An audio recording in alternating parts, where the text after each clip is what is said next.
हिले के पलंगिया त रोज हिलता,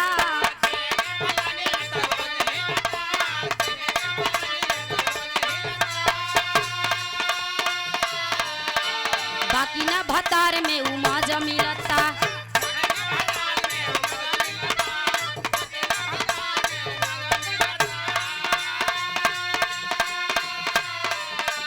दुल्ही कहे हिले के पलंगिया त रोज हिलता, बाकी ना भतार में उमा जमिलता। चौकी पखात नहीं के सही से मिलनवा बलम के, बानुरवा बेलनवा बलम के,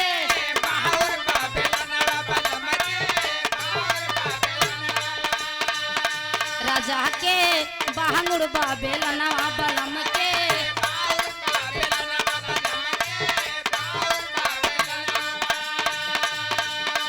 कहे भाईल बाटे बड़ी तीर छोड़ देवरा,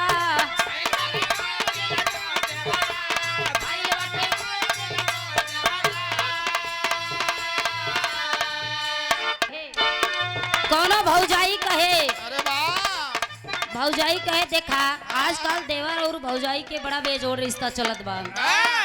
भौजाई कहतिया का भाईल बाटे बड़ी तीर छोड़ देवरा,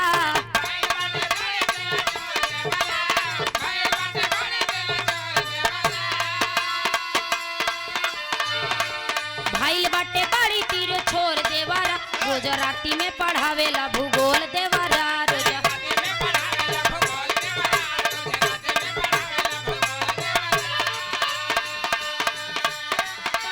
दुनिया बतावे गोल गोल देवरा,